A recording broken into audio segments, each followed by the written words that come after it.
Konsep kepemilikan anak dan tes kesiapan untuk memiliki anak merupakan salah satu isu yang sangat kontroversial. Seperti yang kita tahu, bahwa negara memiliki hukum dan regulasi yang bervariasi. Dari beberapa kasus, ada negara yang menerapkan tes untuk memiliki anak, baik itu secara tes fisik, finansial, emosional, maupun konsep tes lainnya. Assalamualaikum warahmatullahi wabarakatuh. Shalom, Om Swastiastu, Namo Buddhaya, salam kebajikan. Perkenalkan, nama saya Bunga Romarta Simanungkalit selaku pembicara pertama dalam tim pro mosi debat kita kali ini yang mengangkat mosi bahwa orang tua harus memiliki tes sebelum memiliki anak. Namun sebelum saya memaparkan argumentasi saya lebih jauh, izinkan saya memberikan 3 bidasan atau sanggahan. Yang pertama, pendapat dari tim pro itu tidak transparan karena tidak dijelaskan secara luas bagaimana evaluasi dan observasinya di masyarakat. Yang kedua, pendapat dari tim pro itu dapat menyebabkan kesenjangan dan ketidakadilan dalam pemilikan pola asuh anak. Dan yang ketiga, pendapat dari tim pro itu tidak dijelaskan secara jelas bagaimana mekanisme tesnya, apa kebermanfaatannya, dan apa dampak-dampak baik secara positif maupun negatif yang dipaparkan dari penyediaan tes kesiapan anak tersebut. Dewan juri yang terhormat, perspektif tersebut melanggar hukum dan mengintervensi hak orang dewasa untuk memutuskan apakah mereka ingin mempunyai anak atau tidak. Seperti yang kita tahu juga, Dewan juri yang terhormat, bahwa memiliki anak adalah hak pribadi yang tidak dapat diganggu-gugat oleh pihak manapun. Atau dalam selarasnya, hak tersebut merupakan HAM yang bersifat fundamental, artinya tidak dapat dipengaruhi oleh hal apapun. Dewan juri yang terhormat, jika perspektif yang dipaparkan oleh tim pro tadi itu dianggap benar, kami menyanggah dengan jelas. Karena yang pertama, hal tersebut dapat menyebabkan subjektivitas. Subjektivitas ini dapat menyebabkan penyalahgunaan kekuasaan dan juga gangguan finansial. Dewan juri yang terhormat, seperti yang kita tahu, dalam mengikuti tes tentu dibutuhkan biaya-biaya atau akomodasi-akomodasi lainnya.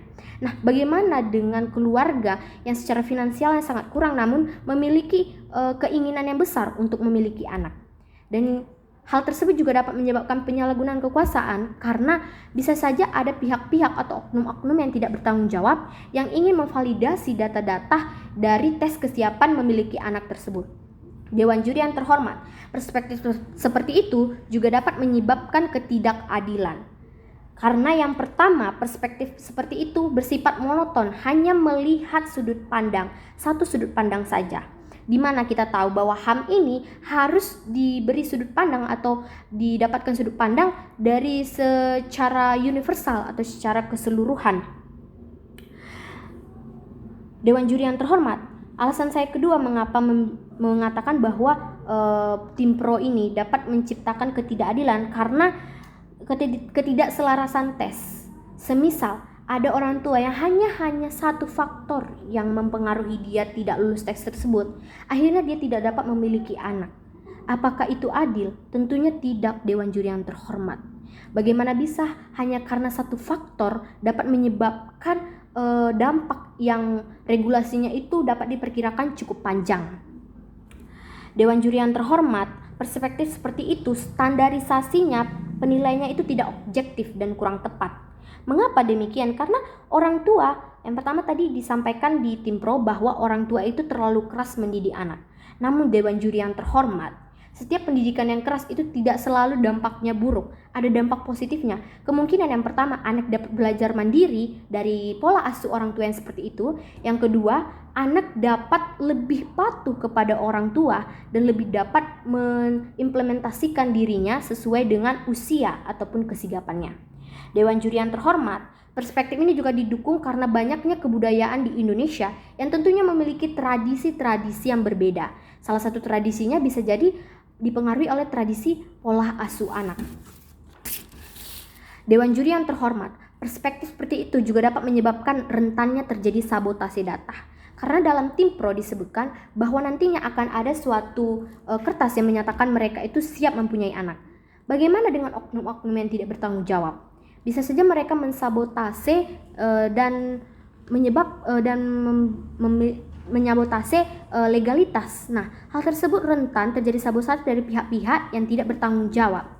Dewan juri yang terhormat, tes uji kelayakan ini sifatnya juga subjektif karena tes uji ini melibatkan tim ahli yang memberikan penilaian berdasarkan tes ilmiah yang dapat dipertanggungjawabkan. Namun tidak dijelaskan secara rinci tentang bagaimana mekanisme tes ini terjadi, apa yang dilakukan, dan bagaimana keobjektifan penilaiannya tidak dapat dipastikan. Dewan Juri yang terhormat, keterbatasan aksesibilitas dalam perspektif tim pro mengklaim bahwa banyak orang tua tidak memiliki aksesibilitas informasi pola asuh anak. Maka dari itu diharuskan untuk mengikuti tes uji kelayakan. Namun, hal tersebut tidak secara otomatis memastikan bahwa mereka akan mendapatkan aksesibilitas yang lebih baik terhadap informasi tersebut.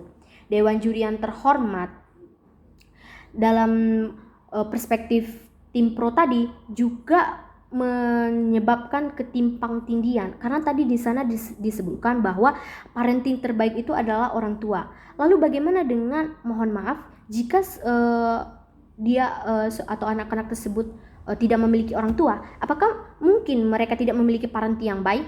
Tidak, Dewan Juri yang terhormat. Bisa saja mereka mendapatkan parenting terbaik dari lingkungannya, dari masyarakatnya, dan dari pemerintahnya sendiri. Dewan Juri yang terhormat, perspektif dari tim pro itu juga tidak dapat dijelaskan buktinya secara rinci, bagaimana mekanismenya, dan apa nanti dampaknya dan juga pengaruhnya terhadap pola asuh anak di kemudian hari. Dewan Juri yang terhormat, kita juga mengetahui bahwa adanya suatu legalitas, ada pola asuh anak di bawah legalitas pemerintah, misalnya panti asuhan. Nah, bagaimana panti asuhan itu kan tentunya tidak ada peran parenting dari orang tua. Nah, bagaimana kalau jika perspektif yang tim pro tadi mengatakan bahwa orang tua merupakan parenting terpenting? Tentu tidak selaras. Maka dari itu, Dewan Juri yang terhormat, perspektif yang digiring tadi menurut kami salah, karena parenting terbaik itu bisa kita dapatkan dari mana saja. Bisa dari lingkungan, pemerintah, pertemanan, ataupun hal-hal yang lainnya. Itu kembali lagi ke dalam pribadi seseorang, bagaimana mendapatkan parenting ataupun mendapatkan sesuatu yang bersifat positif di dalam dirinya.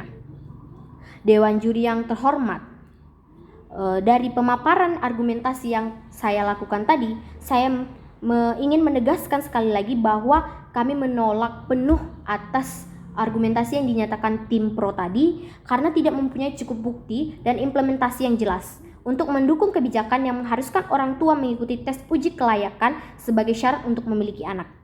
Hak individu untuk memutuskan memiliki anak harus dihormati, dan keputusan tentang pola asuh harus dilakukan oleh orang tua dengan tanggung jawab pribadi yang lebih fleksibilitas.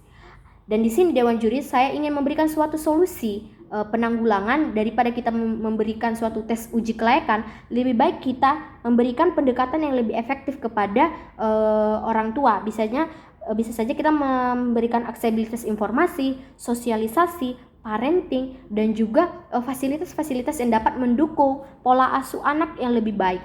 Sekian argumentasi yang dapat saya sampaikan pada siang hari ini. Assalamualaikum warahmatullahi wabarakatuh. Shalom, Om Swastiastu, Namo Buddhaya, salam kebajikan bagi kita semuanya. Terima kasih.